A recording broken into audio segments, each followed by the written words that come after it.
I'm just looking up this thing because I tweeted about it at one point. As a student, here we go.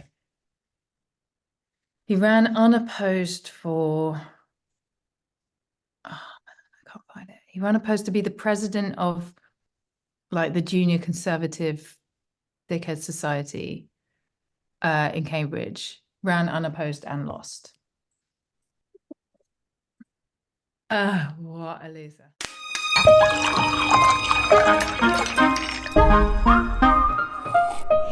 Welcome everybody to a Sunday roast, and welcome to Zoe, our guest for this week. Please introduce yourself. I'm sure you don't need much of an introduction these days. Greetings, everybody. I am return guest. I think it's like my third or fourth time on Sunday roast. Thrilled to be back. I am a campaigner, writer, researcher, generalized loudmouth, banging on about migration. My co-host Madge, can you please introduce yourself? Hi, I'm Big Match Studios. I run the Big Match Studios YouTube channel.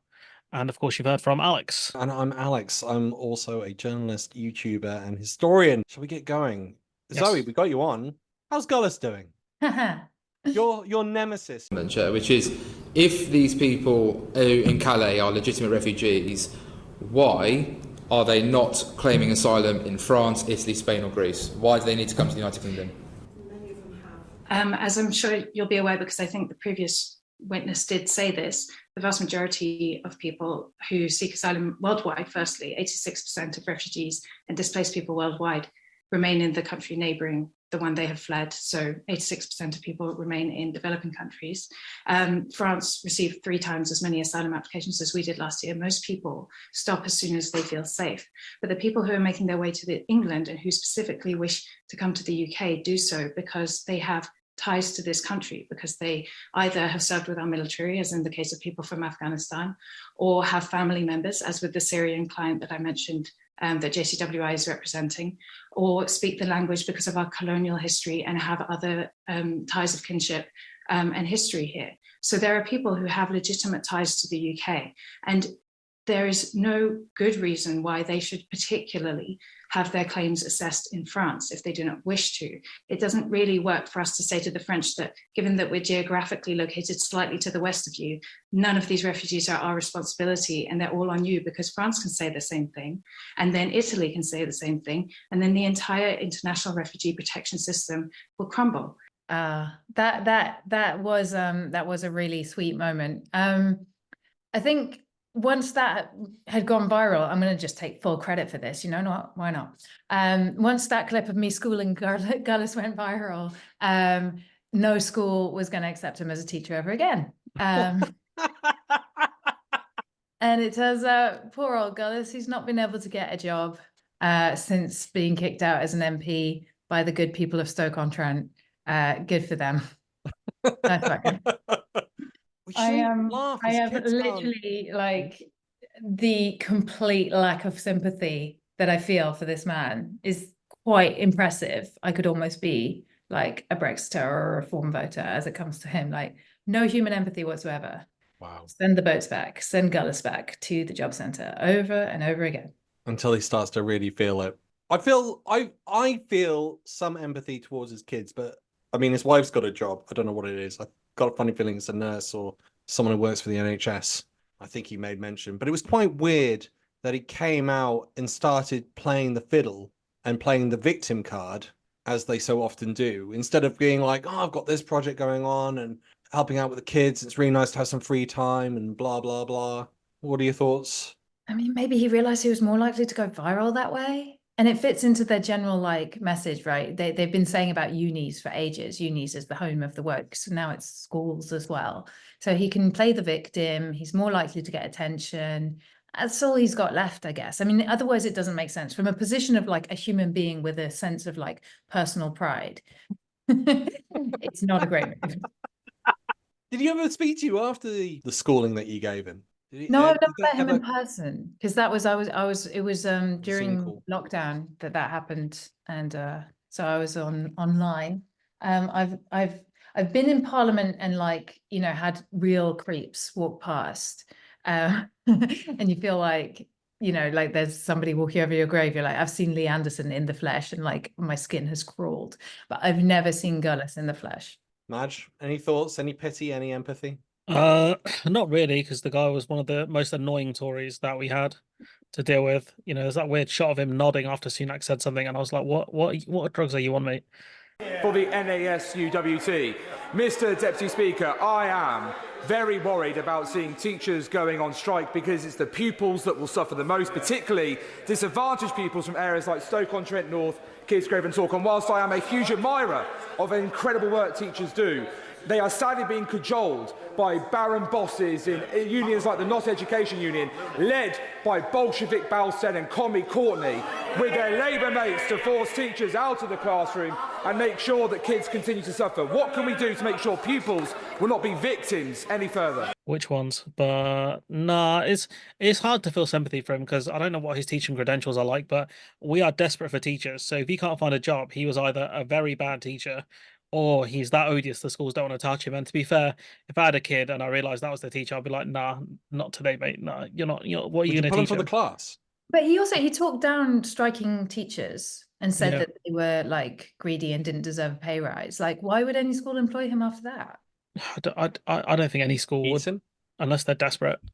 You know, like he just doesn't. You know, him. I think he's done it to play victim. Yeah, and you know, maybe his wife is there. Like, you know, Jonathan. You know, about time you got a job, mate. You know, election was, you know, a couple of months ago. What's going on? Scrounger on Yeah. benefits. But he's still getting paid a ton to appear on whatever media things he's appearing on. I've not seen him on that much. I see Jonathan Ashworth more than anyone. He's the ex-MP. He's literally everywhere. That guy. The man making the most money from losing an election. Honestly, he might be the biggest winner out of a loss because he's everywhere. You can't, you know, I can't look outside without seeing Jonathan Gullis out there being interviewed by someone. Not Gullis, sorry, the other one, Ashworth. Same Yeah. name. Annoying. True. But yeah, with Gullis, like he's just, I don't know, he's a scumbag, isn't he? So like the way he acts, the way he spoke about people to people, he was quite snide towards you, to be fair, when you did that interview with him. Or that during that select committee hearing, like if I was a head teacher, I'd be like, "We're desperate, we're not that desperate, mate." So I'd say, no. I think there are 20,000 positions last time I checked. I'll fact check that. And he ain't got one of them. He He ain't got one. He That's said he incredible. couldn't get to an interview. Yeah, they'd probably see Jonathan Gullis. They're like, "Nope." Nope. Mm. They're Goodbye. like, it's like, "Look, guys, yeah, you're working recruitment. If you see this man's name pop up, straight nix his name." But he's probably looking for a school that will be willing to let him take sort of like random like half days off or weeks off because he's going to be obviously pursuing political campaigns into the future. He wants to be able to go on TV and say, "Oh yeah, now I'm a teacher," none of that. And no school wants to be associated with that. They can't. They can't do that. Yeah, so exactly. So he's probably not really looking. I mean, like, I want to believe that he's going around like to the job center every week and being told to fill out his 35 hours of job seeking in order to be qualifying for his benefits. Like, I really want to believe that that's what's happening, but that's not what's happening to him. He's not really looking for a job that's helpful to the country like teaching. He'd received money anyways for being an ex-MP, so I think for a certain period of time they get money. You know, like with this lot, like with the Conservatives as well. Badenoch was talking about how she was told by students that their papers are being marked down at university because they're Conservatives, and I'm like, well, you know, maybe their essays are just dog shit because all the essays get double marked. Like they get double marked. That's the thing. So like, there's no way both the lecturers are like, yes, excellent essay at first. Oh, conservative beliefs, no, mark that down. That's a 2-2. That's not going to happen. Come on, be serious. I always say it, like, it's not our fault that reality has a left-wing bias. It is not our fault. Shocking, isn't it? If you can't write a strong essay in support of conservatism, that's on you guys. That's what I'd say to them. You know, because it shouldn't be that hard. I mean, there's the fact that you've got ChatGPT as well for essays. Oh, Yeah, don't. it's an not absolute meant to do My that. teacher friends will like hate that. Like it's bane of their life now with the kids trying to.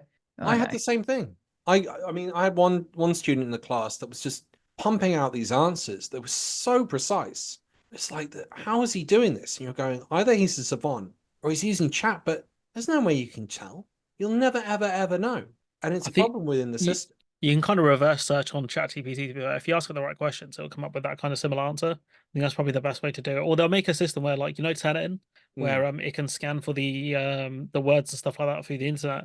I'm sure like someone will make a version of that, but for ChatGPT, see if it's generated like similar answers and something like that. But it also like it makes loads of mistakes as well, right? Like it picks up quotes that aren't real, or it will read data wrong. Like I saw that just today that it said something wrong, but or a friend of mine had it was part of a recruitment process at work, and they were like, we think this candidate's using ChatGPT, asked them to do the exercise again. And it came out with like loads of like, yeah, as you say, like sort of really precise, like looks like a huge amount of knowledge. But if the person who's reading it has the actual knowledge, then they're like, no, that's wrong. That's wrong. That's wrong. That's wrong. And so it can't, like, the combination can't be right. Like they must be using it. We used it for a D&D campaign, and it's very forgetful. So when you do repeat exercises or you add any kind of factors Dungeons in, and Dragons. yeah, Dungeons and Dragons, yeah, Right, we had a yeah, great campaign. Yeah. I was a knight. It's very and, cool these days. My second character was a mage. That was it. So very boring. But it's very forgetful. So when we used it, it would forget certain things that we factored in. And so if you make it do repeat exercises with some variants, you can catch it out, because it doesn't keep up with everything that's gone past. And that's what drove us nuts. So we had to run it freehand in the end. But that's how bad it is. Like if you do certain things with it, it doesn't work properly. So there's ways around it. So stay in school, kids. There's no kids watching this. Oh God, Stay in school, adults. Stay in further education, adults. Don't use ChatGPT for your job applications, adults. into that tangent of ChatGPT today. I mean, we could. I mean, there's nothing to limit us on this podcast, to be fair. But Ask ChatGPT, should we do it? it's obviously going to say yes. It's smart. Where's our answer then? Well, we could talk about the issues around education and concentration, and it's something that I've definitely noticed as an issue. Load of kids with ADHD brain, basically. Like, can't sit still. There's a lot of debate over that and whether or not it is. What you can definitely say is that it's addictive. I mean, all social media is. I'm pretty lucky being old enough that I just got the first brick phones, like a Nokia, at the age of 16. So that still wasn't the addictive. I mean, the iPhone doesn't come out until about 4 or 5 years later. So we managed to like skip all of that, but we still had Facebook that was pretty addictive. We? Mm-hmm. Is we? Yeah, don't we here. My Is group. we? I My was group. barely born. My crew. Your crew, yeah. Okay, okay. Good save. Good enough. We. Did you, I mean, you're both a little bit younger. Did you not get hooked straight away at the age of 16, 18? Nah, not really. That's Like, different. there's some games I got addicted to, like on like my Xbox, but not like on my phone. So Because I mean, Facebook brought in very key industry people from the gambling association to be able to make that stuff so addictive. So, you know, like typing that you see on when you're on WhatsApp or on Facebook, you'll see the word typing come up. That was deliberately set up to continue your engagement on the chat. But the thing I found most is that, especially with the issues relating to COVID, and there's lots of statistics to show this, it did a huge amount of detrimental damage to mental health, social interaction, and we're suffering from those consequences now. And it's been quite shocking. I mean, I'm glad that the Labour Party are in. Hopefully they'll be able to start putting in and implementing like policies to try and fix that. But the Conservative Party just couldn't give a stuff. They were just going to let that ride. There's no mental health care. I say all of that. The one thing I quite liked the Conservatives doing was trying to ban mobile phones from schools. I'm only saying that as a teacher. I don't know how much that kind of stuff helps. I don't know, because people just use it at lunchtime anyways. It doesn't make much of a difference. Like, you know, as long as you're not using it in class, I don't see the issue with it. Have you ever tried to go for a full day or a week without using your phone or social media? No, well, I feel like I have to because of YouTube. That's the thing. Like, if I wasn't on YouTube, I think I could probably, as long as I'm allowed to like a music software, I think I'd be fine. Probably best to stay off Twitter anyways, because it's just bad. You're hooked as well, aren't you? I've recently got on TikTok, if you want to talk about getting hooked. Like, the problem is with TikTok, right? I hate it. I genuinely hate it. And the most annoying thing, by the way, if you're watching and you're on TikTok, I love TikTok. Come say hi. No, come say hi because I'll hate it less if you're there. But I really hate it, but it kind of proves to me how like you don't have to enjoy it. It doesn't have to be something that like you're not scratching an itch you enjoy. It's like it is designed in so many ways to only work well if you spend a lot of time on it. And yeah, I think TikTok is, I mean, super, super, super messed up. Like really, really in a lot of different ways. Like one, all those filters terrifying. Like really like creepy, the way there are some where you can't quite see even on your own face. You have to like put it on, put it off, put it on, put it off. Your nose is just that little bit smaller, whatever, you know, like how that would have affected me when I was younger and less secure. Definitely a big thing. Like that, and then there's like the live streaming the riots, people making money from live streaming riots, going along to things like that. People was a big thing. Oh yeah, that was huge. Loads of people were live streaming the riots, and then when you're watched by lots of people and then they like send you gifts, or like you get monetary reward for being live and having a certain amount of viewers. So there was like incentive for them to go in and go along and film it. And then there's like videos of like all kinds of really, really messed up shit being done. Like, I mean, really seriously stuff like that you don't want to incentivize people making money from showing that. Like, it's all over TikTok. And because all the moderation is AI, it makes absolutely no sense. Like, absolutely no sense. Like, think like people saying like violent death threats and like showing images of like serious violence doesn't get taken down. You report it, nothing happens. But like, if you call someone a silly billy, oh yeah, violation straight away. I've had videos taken down. Like, I'm going on a rant now. TikTok sucks. And it's bad for our kids. It's bad for our kids. I really do believe it is. Like, honestly, I think it's like if social media came out now and we knew all the harms of like what it's doing to our kids, we wouldn't let our kids use it. It would never be something that was like used by kids. Like, I'm so grateful. I grew up before it was so ubiquitous and before TikTok. My God, it's a cesspit. And yet you're on it. And yet I'm on it. Doing well. I don't know. I'm doing all right. Listen, the thing is like, I have no idea if I'm actually having an impact in terms of changing anyone's mind, but there is so much anti-migrant content on there, and there just has to be, I just really strongly believe there has to be some content that talks about it truthfully, honestly, positively, from a perspective of migrants' rights. And there isn't, and so I have to do it. Like, I just genuinely feel like that has to be on there too. Yeah, it is really important, and I mean that's part of the reason we keep getting you to come back on. This is the reason we do this show, is because we feel like there needs to be a counter. It is centre right. We were just talking about education and the impact and influence that has. And it was interesting. Konstantin Kishin had an interview with Stephen Bartlett a week ago on the DOAC podcast, and he was saying that, you know, the universities produce left wingers and it's influencing those left. And I was a bit like, well, one, you're insulting all those students for not being able to critically think and analyze and go, maybe actually, you know, left is best. But then the other thing that was really interesting, all the last prime ministers have come out of university. They've come out of Oxford. They've been useless for a lot of them. Like, so what? Blair, Brown, Cameron, May, Boris. Did Liz Truss go to Oxford? I don't know. I feel like she may have been one who like didn't, and that was one of her points of pride. And it's like, well, it hasn't made a difference. That's why she was the worst one, evidently. Well, Brown didn't. So out of all of those, and then obviously Summer didn't, right? Summer went to like Leeds or something. I can't remember. Oh no, Liz Truss went to Oxford. Yeah, she studied philosophy. Holy literally Philosophy, just politics, burn the and place economics. down. College, Oxford. I think it looks like she did. She went to Oxford University. I was told there wasn't going to be any fact checking. Well, we had to know because she was the worst one. So, you know, I think I get this one. It's true. So that means like Brown and Starmer are the only two that out of that lot that didn't go to Oxford. And yet we're being told that the universities have been taken over and corrupted. Well, it's because if you think about anything else, any other like institution with power, right? Okay, the police, the government, the newspapers, media empires, like they're literally, you just can't make that argument. They're very obviously dominated by the right. The only institutions that you can make the argument that there is like progressive thought taking place there in leadership positions, it's got to be academia. Like, there just isn't any other. And then you look at the three in power at the moment, or three leads in the power. You've got, let's say, Farage. You've got the Lib Dems. We'll make it a 4.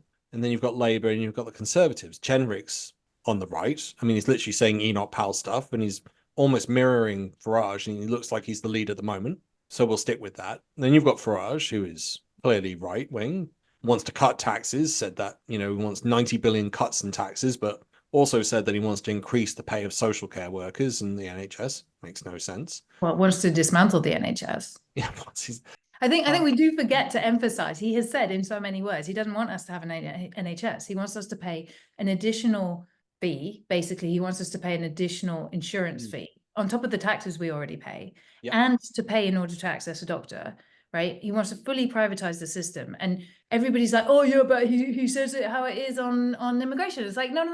First of all, he doesn't. But second of all, why do you not care about the NHS? Aren't you supposed to, like, isn't that like something we're supposed to agree on? Why does that never get brought up in interviews with him? It really actually drives me insane. I find I'm trying to be very careful in how I phrase this. I find humans very forgetful very quickly. 10 years ago, NHS was considered top 1 institutions. Sure, it's 10. And all Might have been further back. Was it no, still it's 10 10 years ago, was years. it? No, it's It's 10 still years. 10 years. 2014. 2014, 10. yeah. Fucking It was hell. still considered, yeah. So within 10 years, it's gone so far down that people have forgotten how good it was and are now actually considering the idea of running it down. I mean, you know, we could talk about the far right rising. You've got people repeating, both Jenrick and Farage this week have been repeating Enoch Powell verbatim. And do you know, with the NHS, right, one of the things my old teacher told me was like people don't notice things until they're broken. So like your washing machine and things like that, your car, you don't really notice it. Like you'll use it, you won't notice it until it breaks. I think that's the same thing with like the NHS and like social services. It's like, oh, you know, you go to a doctor and stuff, you get same day appointment if you're lucky. You're like, cool. And then the moment you can't get one, you're like, oh, that's fucked. You know, this is why does that not work? That's Yeah. it's only then when you realize it doesn't work is when you have to actually use it and it's not there. And so I think that's why the with the NHS, like people didn't care it was great 10 years ago. It's only now that it's crocked that people are like, well, what's going on?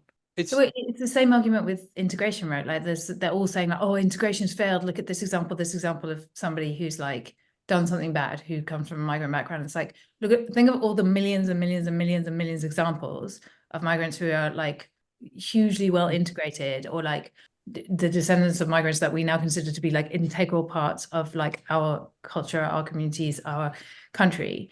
You don't notice integration when it's working well. That's why for the vast majority of the time you don't notice it. Actually, we have like one of the like most successful models of integration as a society in the world. Like arguably we have the most successful integration model in the world. So it's exactly the same thing. You can only point to an example of where it's not working. I'd like to say America or Brazil, only from my experience of having lived there, would be 2 pretty damn good examples. I was really surprised in Brazil. I mean, I didn't integrate myself so fully that I got to see every side, but I was there for a few years and I felt, wow, this is what a really integrated society is.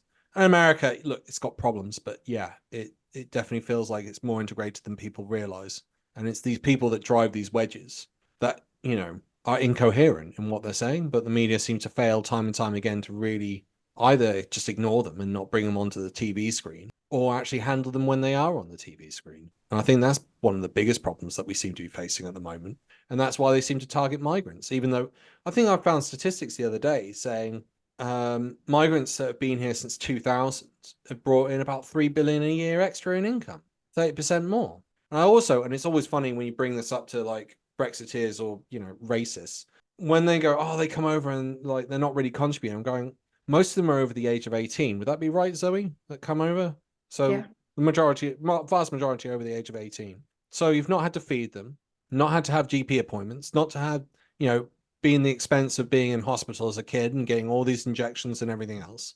You've had 18 years where we've not had to provide anything for them. So if we really want to go on that economic argument, they're there and ready to work from day one, and we've not had to provide them any support. That's huge. If you want to go on that money thing. And it's really interesting to see when you say that, how it blows their mind. What Or about you jobs could- for British people? Can't British people do them jobs?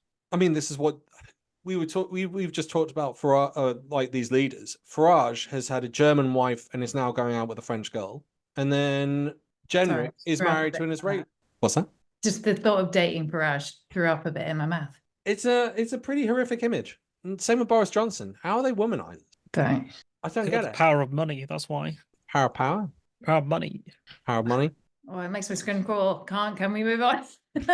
No, I He's think we mod. should continue this. Gullis, Lee Anderson, Stop it. Liz All right. Truss, Who's the last one? Liz Truss, Oh. Theresa May.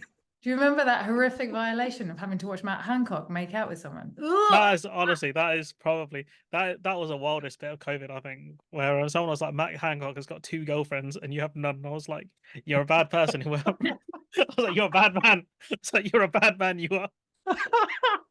Something's gone wrong in life. That's a hasn't it? burn. Oh, it's pretty bad. There's no arguing about it. I mean, let's go on a little bit with the immigration thing, because obviously we're talking about these people saying they don't want immigration, and yet they're married to immigrants, which is just, well, there's a Frankie Boyle joke. I'm not going to do it, but I'll put it in. There's a lot of racism post-Brexit. I think British people just get immigrants to do the jobs that they can't face doing themselves, which is why Nigel Farage has a German wife. What's the immigration situation looking like under Labour, Zoe? How's that? Is it taking steps forward? It's taking steps forward at the same time as it's taking steps back, which is worrying, because what we really, really desperately need is for Labour to make improvements in the situation. If Labour fails to get a handle on boats and produce like acceptable outcomes from the rest of immigration, and also fails to like respond to the economic disadvantage that's being felt in like communities that are vulnerable to reform, then the next election is not going to be pretty. And so far, like for everything good they've done, I can tell you 2 things they've done that's bad. So it's really worrying at the moment. I mean, like the key things are overall, like first thing to do is separate like asylum seekers and other kinds of migration, which nobody ever does, but on this show I know I can. Like on asylum, like there's good things they're doing. They scrapped around that's good. They're working their way through the backlog of asylum cases. That's good. They recognize that they need to have a more sustainable housing model and they need to get people out of hotels. That's good. However, that's going to go really slow now. They've said they won't achieve getting people out of hotels for 3 years. I think that's incredibly dangerous. Like the hotels are a clear flashpoint for far-right violence. And I think that should be like moved forward much, much faster. Like people should not be in those dangerous situations.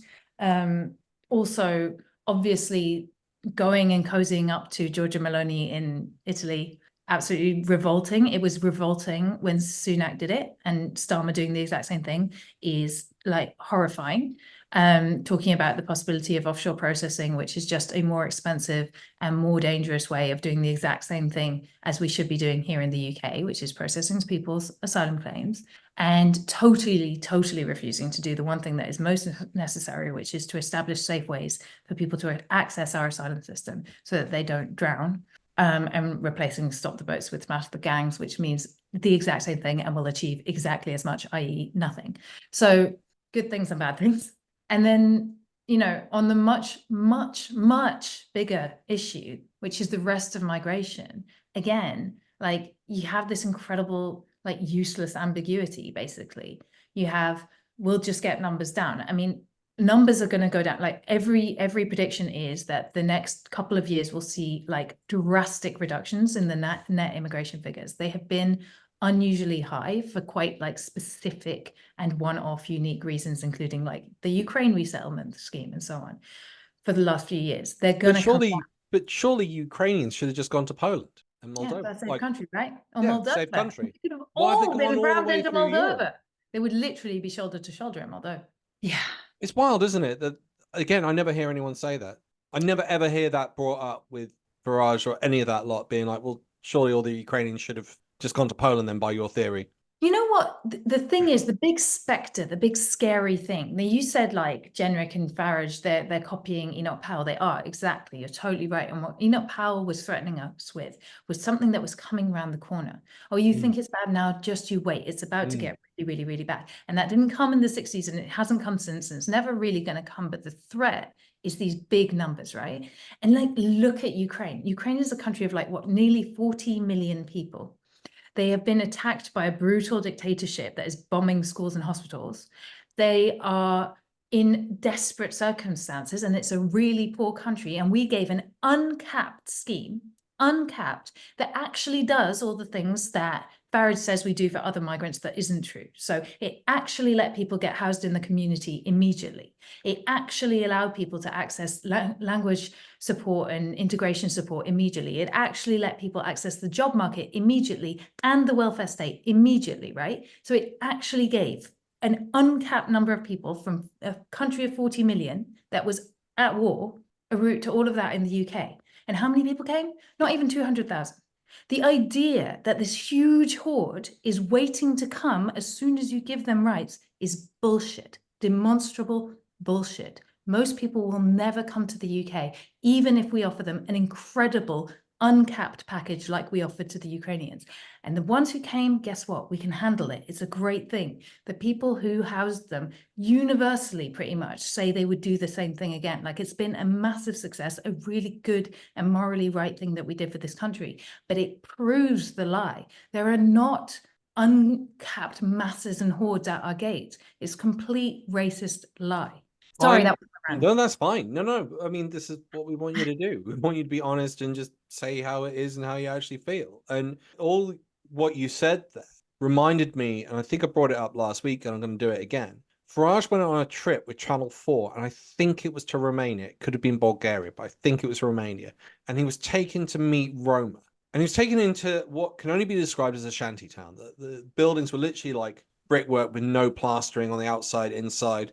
There was a door, but it wasn't very good. Everything else was made of wood. And you felt like you were almost in a favela. It was just scraps of stuff that they'd used to pile together to create the house. And then he got to meet some of the people inside, and they were telling him what their experience was, which was literally live on dirt roads. They have to put in speed bumps because Nazis drive into the town and try and like beat up and run over the Roma.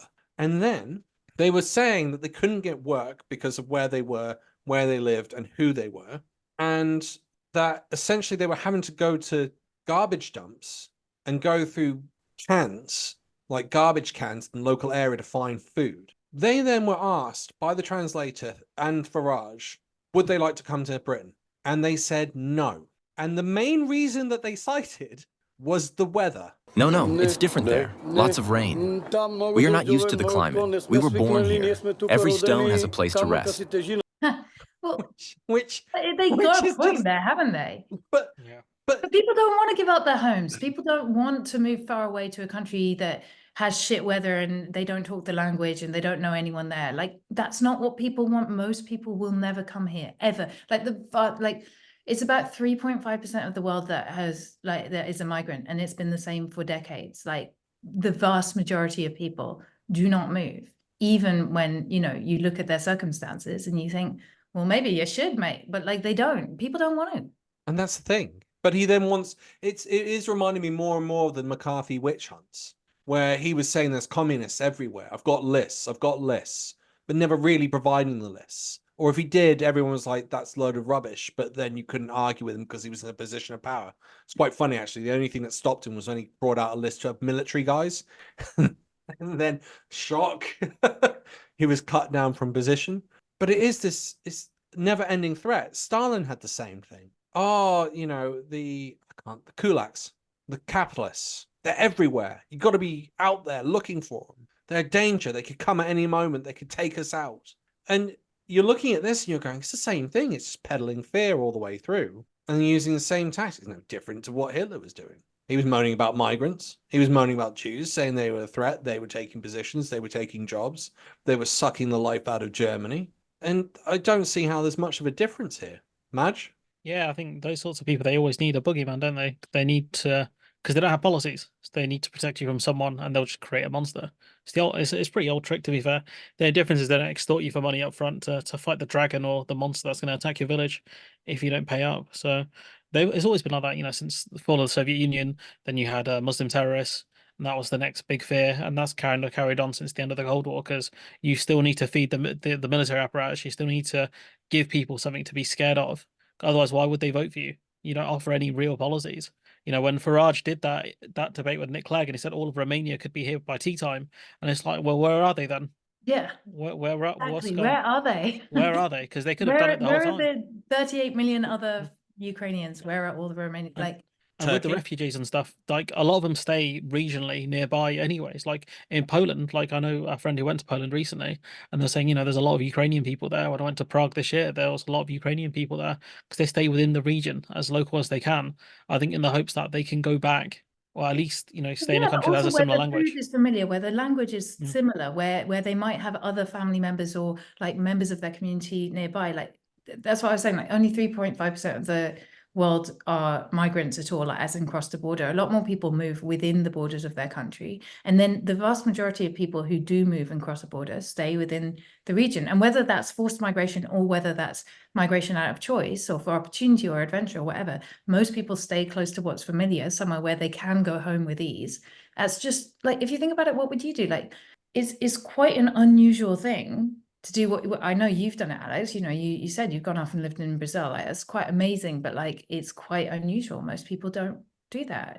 It's a huge risk to take. It's a huge upheaval. Like, and you learnt the language and you worked really hard to integrate, but it's hard work. And even in a position of relative privilege, not being a refugee or something, it's hard to start your life somewhere new. Most people won't do it. What else is stupid is the fact that, you know, you can use the foreign aid budget to support refugees abroad, and that way they won't make the channel crossings. That way they won't have to feel like they have to travel to Europe. And then when these people come in, they say, no, we're going to cut foreign aid. And it's like, okay, you realize more people are going to come here. It's like, no, we don't want more foreigners. It's like, pick one, G. Pick one. You spend money at some point, just pick one. You either help them stay where they are and you support their lives, so that, you know, they can eventually, if the war ends, they can go back and they can, you know, sort themselves out, or they can have a stable life in a country that's nearby. You know, pick one, G. You have to pick one, because otherwise they're going to pick for you. And if they pick for you, you're not going to like it. That's literally the thing that we're seeing now. Yeah, and one of the big ironies is actually we do the opposite. Like, not only, you're right, like we don't support countries that actually are supporting the most refugees. I mean, we'll get to Lebanon, right? Like, Lebanon hosts the most Syrian refugees. Like, it's a bit, we haven't done much to help Lebanon, let's just put it that way. But it's not just that. Like, there's things that we do actively to reduce the rights of refugees who are in other countries. So like this it gets a bit complicated, but like ECOWAS, which is the Economic Community of West African States, they had an intention, a charter, and had taken steps, it was years ago, towards a passport free, like a free movement zone, basically like EU free movement for citizens of ECOWAS. And what that meant was that, like, when there were like refugee displacements within that region, people could just cross the border, right, safely. They didn't lose their rights, just like in the EU. They could work, they could live, they were free from discrimination, all of this stuff. And that meant that those refugees were in a much, much better situation than the refugees who cross a border from Syria into Lebanon and end up in a situation where they are discriminated against and like in camps or whatever. And then what we did as Europeans is we went into the African countries and we offered them so much more money than ECOWAS was, obviously, like, you know, like the asymmetry in their like financial power was intense. And we said, you know what, we're going to pay you to run like border patrols, and we're going to pay you to run detention centers, and we're going to pay you to prevent people from crossing from one state within ECOWAS into the next one, because we say they're on their way to us eventually, which is complete rubbish. So that was a big factor that just put a spanner in the works of the development of regional mobility rights within Africa that would have benefited people there so much. And we screwed that over because we could pay more in order to prevent that small number who might have moved on. Wow, I didn't know that.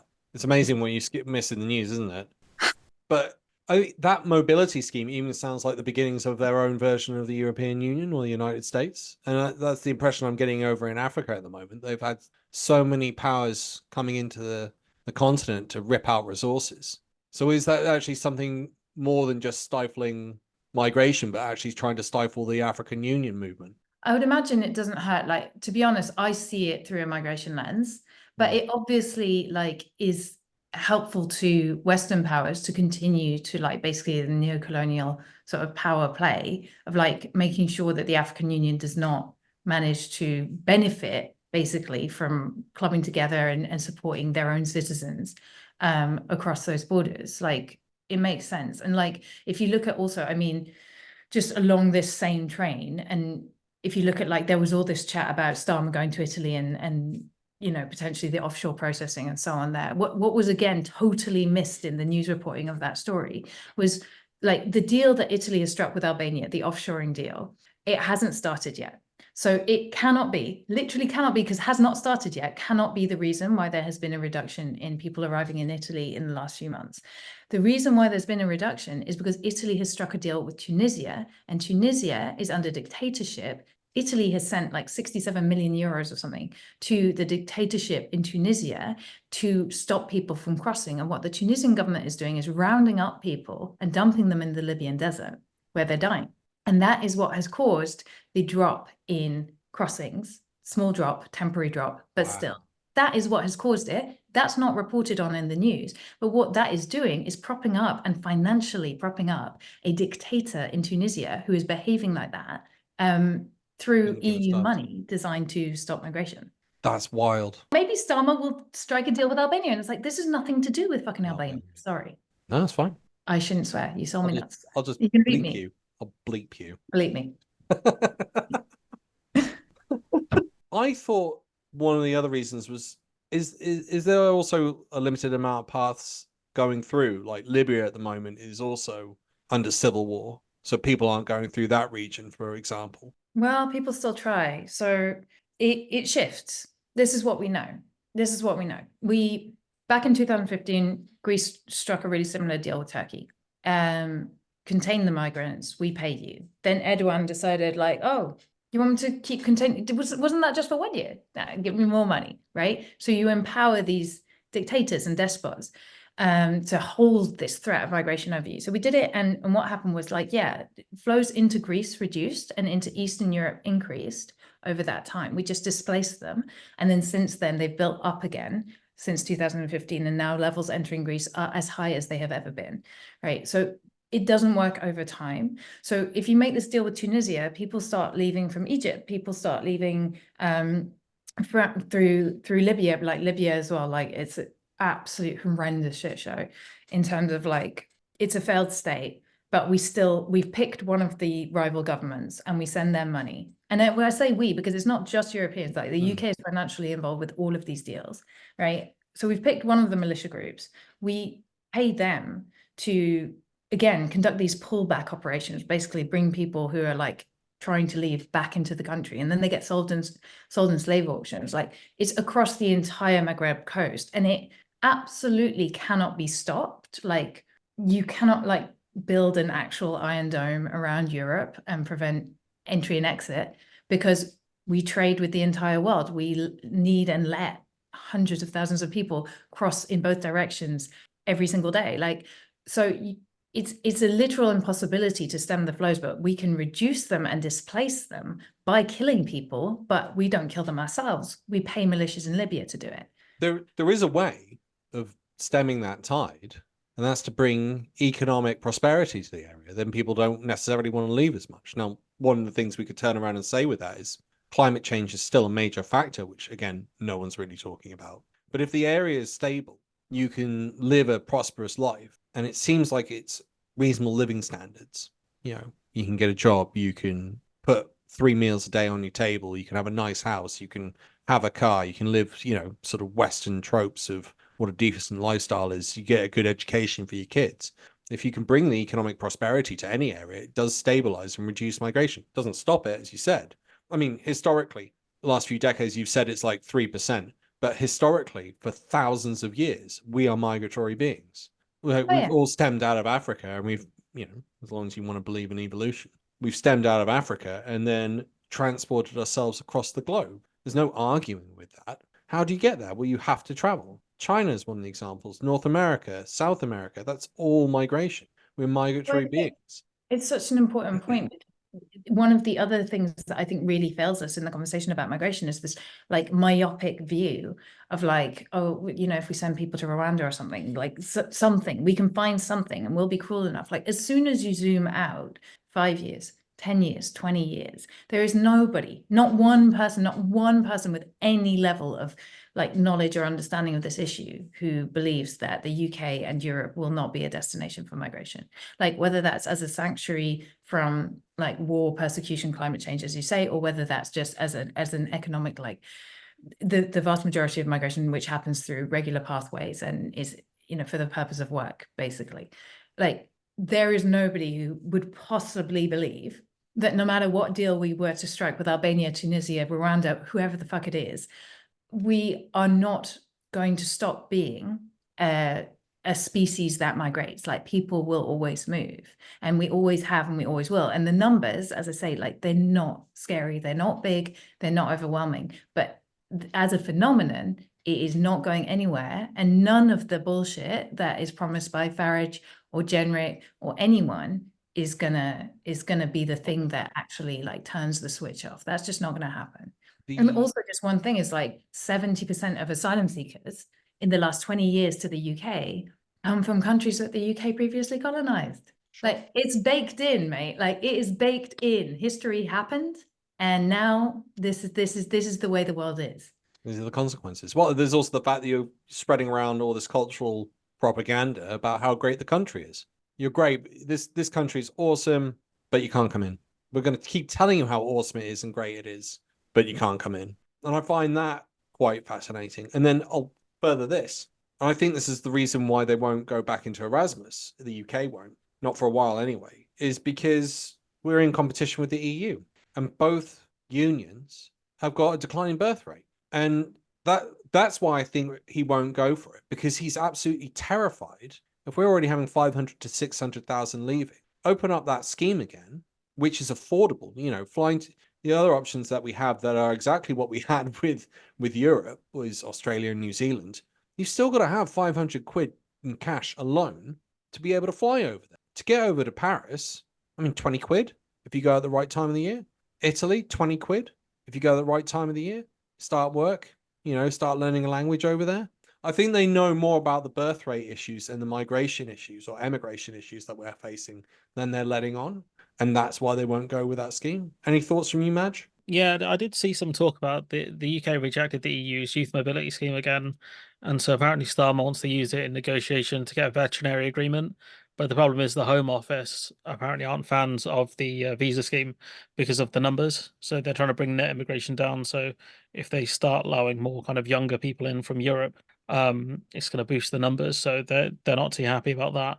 And the big remit for the Home Office is to bring net immigration down, but they want to boost growth somehow in the Treasury, and you're like, what's going on? You can't do it. Yeah, like for me, it's just so stupid. And so like the whole, this is one of the things I talked about before the election happened. Like, stuff like net immigration, some of the stuff they're saying, it's kind of they're mutually exclusive outcomes. I guess it's probably not the right word. Diametrically opposed. I don't know, but they're opposed to each other. Like, you can't get growth without allowing more migration in because we have record numbers of job vacancies and relatively low unemployment. And I'm a guy who can just Google this and find it out. So you think the nerds at the Treasury would know. But clearly Rachel Reeves is not listening to the nerds at the Treasury. She's listening to the racists in the Red Wall or someone. Like, something's wrong, deeply wrong in the government, where they're rather than get easy economic growth, they'd rather listen to racists. I mean, they're talking about budget cuts and stuff like that as well anyway. So, the economic literacy of the people in charge now, maybe they can read a bit more than the last lot, but it's not promising.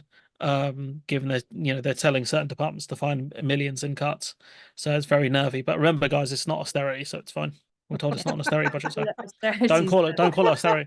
No, You can don't call say it what you that. want, but don't call it the A word, austerity. So I'll be trying to cover this stuff soon. It's just the Tory conference has really taken it out of me, because I'm looking at it thinking, where the fuck do I start with this lot? So Yeah. I'll be covering the budget stuff soon, the leaks and the stuff that we've had soon. But honestly, it's just when you look at the economics of it, you just wonder what's going on.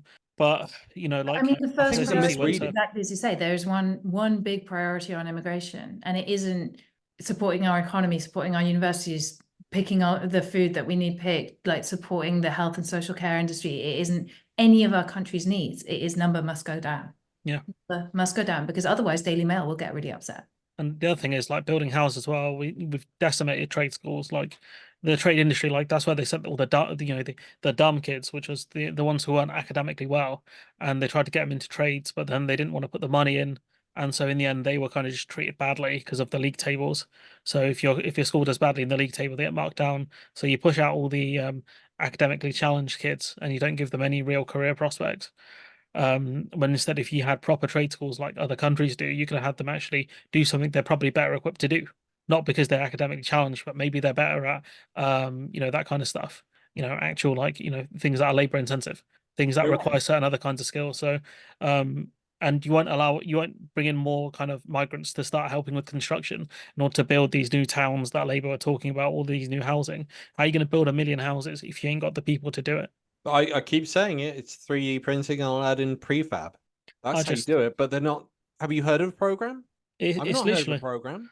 It's literally like holding something up and going, the magic growth button, grow, economy, grow. It's literally that's the territory we're heading into, honestly. Like the economy just flatlined. This quarter, I think we're at 0% growth. I think during quarters 3 and 4 will be the fastest growing economy again. And it's just like, it's not stable. It's not. Our economy is doing better than Germany, but we're not doing better than anyone else in the G7. People say that, but Germany's economy is bigger. Yeah. It might not be doing as well, but it's bigger and it can still recruit from the whole of the EU and more. Like they've got youth mobility schemes with other countries. Their problems are really different to ours. I think I don't think theirs is as kind of employment based as ours, because again, our unemployment is low.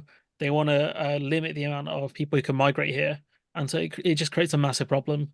If you got the situation, let's say, you know, Farage's golden wet dream is like 50,000 a year. If you brought it down to that, but you had 600,000 leaving, and you had the issues of the birth rate, which is like 400,000 needing to replace that birth rate number, you will have economic collapse. If we're fair to Nigel and we say he wants net immigration down to 50,000, so say 600,000 people leave, whatever, and yet 650,000 people come in, you're still going to have massive problems. No, but like, I mean, that would be collapse for a lot of universities. And we were talking about universities earlier, not Oxford and Cambridge. I mean, like, they would suffer, but they wouldn't collapse. But like universities, the University of Ulster, the University of like Hertfordshire, like these places, like fully depend on foreign students. So they would collapse. That means that the university towns would see massive joblessness. Then you have the farming industry, again, would collapse. Like literally, you cannot get people to pick for Britain. It is not a thing. What if Nigel was secretly a genius, right? Gets the universities to collapse, right? And now you got all of these kids, no degrees, unemployed, right? And Nigel's like, look, guys, all these job vacancies, you can fill them now. And that way he has an increased immigration. Maybe secretly Nigel is a So genius. you want to increase unemployment in order to then no, because we've got record vacancies. Displacement, basically. We got record vacancies, yeah. And so Yeah. all of these university kids who can't go to university because they will collapse, right? Or most of them collapsed. He's like, look, guys, there's all these jobs here, go do them. Yeah, but all the people in genius. universities are foreign though. Oh no, you've ruined it now. No. You've ruined it. I was so close. Me and Nigel were so close to solving it. You You've almost had ruined it. Almost had You it. ruined it. You ruined it. What is it, 250,000 vacancies or is it 500,000? It was record vacancies not long I think It's it's 100,000 just in the care NHS. sector. 100,000 in the care sector. Yeah. That's insane. Yeah, and the problem, one of the issues with the way they're doing the visas for the care homes is that these visas are limited to one specific care home, and so if you can't get a job at that specific care home, you're done. You're unemployed. Thank you need for to go saying back. it. Yeah. Well, There's you know, structural personal. problems with the visa that keeps the pay low, that keeps people in situations where they're not getting enough hours or they're getting way too many hours and not being paid the overtime. Like that visa system was designed to keep people in exploitation. It's the same thing with the farms as well. Family. Yeah. Oh, they've added that in as well. But it's the same thing with the farm. So you go work out, I don't know, a strawberry farm or whatever, and then as soon as the strawberry season's over, can you go pick blueberries? No, you got to go. And so it's so dumb the system that we have for this stuff. Then you heard, this is the real kicker. So there's two parts to that. One, you'll hear Conservatives and Nigel say there's 5 million people unemployed or they're on benefits available for this work. And you're like, when you break down those numbers, that includes care workers who aren't supported by anything. You've got students, which I think make up like 25-30% of that number. Then you've got retired people. So I'm assuming they just want retirees to look after retirees. I mean, it's just... And then you've got this small number that are on benefits and looking for work. But what, again, isn't brought up is retraining and reskilling, which is something I would do. But also the fact they might not be in the right area for the work and they'd have to move. But of course, you know, Nigel doesn't like migration, even between, you know, Wales and Scotland and England. You're not allowed to do that. That's wrong because they might all flood into one area. I mean, but like, you're so right. But hang on the training thing, because like, this drives me absolutely insane. It's constantly like we demonize migrants and say we should be training our own. Like, I don't know how many Tories I have heard say that. Tories who have been in power for 14 years, who have cut maintenance grants for universities, who have cut like the grants available for nursing. Like, we need to train our own is something we hear. We hear it all the time, but we never see it done. Because the trade-off is you want to train more people, and especially people from poorer and working class backgrounds, you're going to have to pay for it somehow. And we're not allowed to talk about actually investing in like skills or infrastructure for the future of this country, because that would raise a really uncomfortable conversation about like, well, if we expect a certain standard of living, then we have to pay more tax, and especially the rich have to pay more tax. they don't want that. Politicians don't want that conversation. So it's just a scapegoat to say, oh, like, we should be training our own, but they don't do it. They just don't do it. They've had a very long time of the argument being we should train our own. There's a company in the Basque Country in Spain called Mondragon, and apologies for pronunciation, that might not be right. But essentially, they are a cooperative. You get to vote in your board of directors on a yearly basis, and you get shares in the company. The other thing that they do is, if part of the company shuts down, so they do different things. So one company under the umbrella of Mondragoon will be like refrigerators, and another might be light bulbs, and another might be cars. And they have other facilities. They've got banks, they've got universities, they've got training centers. If you lose your job, let's say the refrigerator sector isn't making the money it used to, and it's just the way the world economy has gone, and people aren't purchasing them from you, they might shut that down. But instead of firing you, they give you the option of either finding you another job or retraining you. And they might put you through education for an entire year, 2 years, 3 years, and you're all fully paid and looked after over that period. And they've financed it through the company. But you never hear that here. That's so cool. I want to go over there and actually interview them at some point, because Our Basque I'm country's fascinated really how this awesome though. works. They're really lefty over there. Yeah, they're cool. I like to think it's democratic. I- So I- I've got to throw you a final thing. You go back to school for retraining. You've got 3 teachers to choose. Oh no. Madge, you could choose Rees-Mogg for politics. No, religious studies. Boris Johnson for philosophy, and Liz Truss on economics. Who'd you pick? in the words of Mourinho, I prefer not to speak. If I speak, big trouble, and I don't want to be in big trouble. Can I? Because that's an answer. I prefer not to Pick speak. one. You got to pick one. I'll take economics with Liz Truss. I think I'd go for Liz Truss too, you know? Oh, you don't. You Because, know, like, you get just- different people. No, You- because if you were like flicking like spitballs at her and like, you know, like bits of like ink and whatever it was we used to do, she'd just do that like rigor mortis grin. You know, Oh. like she doesn't know how to Please don't respond to, do like, that again. That was but like she doesn't know how to respond to like a rowdy classroom or whatever. Like Johnson, oh my god, I can just imagine him trying to like get on with you, and like Rees-Mogg would just bore you to death. But like Truss, you could play her, I think. Rees-Mogg will explain the Latin word for misbehavior and why you shouldn't talk over the teacher. That's God, what he- Rees-Mogg would get a wedgie within 5 minutes. He'd get locked out the classroom. At least with Liz Truss, I'll just teen her out. Oh. Yeah, Wow. You weren't that Right. bad at school, were you, Zoe? I was an angel. Yeah, Liz Leave Truss it will at be like, that. what you do is you taxes for the rich, right? And it pays itself back, and I'll be like, gonna get an A on my test. Let's go. That's all all right. That's Trickle all you down gotta do. economics. That's Everybody, it. here's the secret. Get a first at uni. Just write tax the rich and, you know, migrants' rights. Just right. Liz Truss would have the economy would have done all right under Liz Truss if the meddling lefties at the Treasury didn't kick her out. Oh yeah, the Bank of England lefties. Yeah, you know that. Notice what's it? Andrew Bailey, the big communist. If he didn't get rid of her. But like, there is a point, like we laugh at this, but there is a point underneath this, like somewhere that I've been trying to like capture, which is like obviously all this bullshit. It's like with Trump and the, you know, eating the cats and eating the dogs, and you know, these lies that are so very, very obviously lies. If they're so obviously lies, right? And I know that there's maybe some fringe lunatics who really believe it, but like I'm talking like the vast majority of people who that lie is aimed at don't actually believe it to be true. So if the purpose of the lie is not to convince someone of the truth, instead it's to create a narrative that justifies a worldview, right? It doesn't matter that it isn't true. Then like we need to somehow change like how we view that, because we understand the purpose of a lie to be to like pull the wool over people's eyes, to convince them of something. Mm-hmm. That like telling us that the Bank of England is woke lefties, that can't be the purpose of that. It's a different purpose. And so our approach to the lie, I really think we seriously have to think about how we approach it differently. And I don't have the answer to that at all. But I think it's just to discredit them. Like it's not that believable, you know, the Bank of England being communist, but it's just to say like, you know, they're to the left of where we are.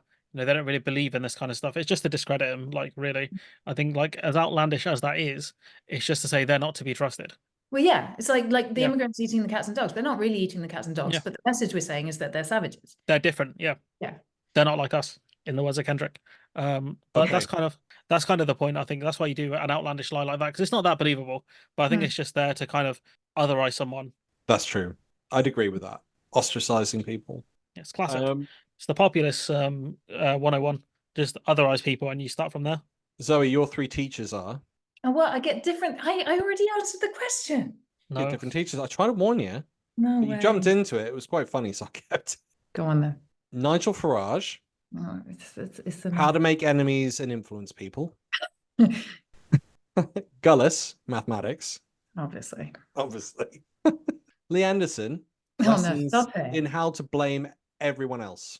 Listen, much as two of those would be masters of that craft, you know, I got to pick Gullis because I never got the chance to actually be face to face, and like he wouldn't show up. None of them would show up to class. We'd all just have like just free time the whole time. It's like if I'm picturing this as a kid, you want the one who's going to show up the least. That's probably Farage. But I can't pick Farage. You see, you've done something really cruel here. I literally can't answer. There's no good answer. I refuse. I refuse. Taking the Mourinho route. All right, Alex, I'm going to flip this one on you because I've just written these down, right? So you can have Here we teachers. go. Your teachers are No, Gullis for and maths. goodbye, No, everyone. no. A Gullis for maths, Mog for history, or Wait. So Starmer, go again. I've got Mog for Gullis for maths, Jacob Rees-Mogg for history. Because remember, we did the Boer War by saying that British people were the heroes, right? Or you could have Starmer for public speaking and engagement. Oh, Boom. Which one are you picking? So we've got public speaking and interviewing. We've got Mr. Angry, and then we've got essentially two boring people that you'd have to. I mean, I'd have to go Gullis just because he'd be ravey, ranty, and probably not turning up. The others would make the lessons just drag. You would never feel at the end. And I'd have to go for Gullis as a result. It'd be quite funny though, because if I turned up to the class, I'd probably end up taking it over and just being the teacher. I mean, I guess you know, in this fantasy world, you can't do that, but yeah. Yeah, Starmer's class would be amazing for public speaking and interviewing skills. Like, you know what? I think it's possibly the worst. In some ways, it's the worst. Wow. No, it's not really. But he's like, so bad at interviews. Does the man lack charisma? That's the joke. He's so boring to listen to. Yeah. Mog's not any better. Yeah, Mog for history. That would be a dragging. He would just sit there Because he lecturing. talks so slowly. It's like you imagine him just opening the class and before. Well, like, could you imagine the historical takes he would have? Wait, was there for most of it, wasn't he? Yeah. Could you?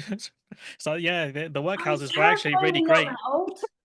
He's terrifyingly not that old. Like I can't remember how old he is, but he's like younger than Starmer, younger than like you would never believe it. Starmer is quite old, to be fair. Starmer is deceptively old.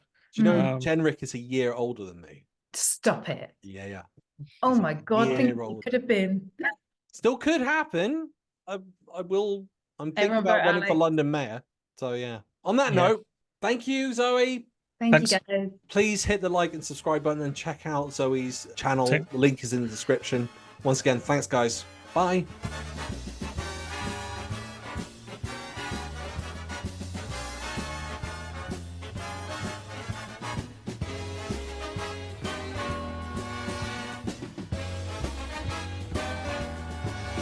Be sure to tune in next week for another exciting story from the files of Police Squad.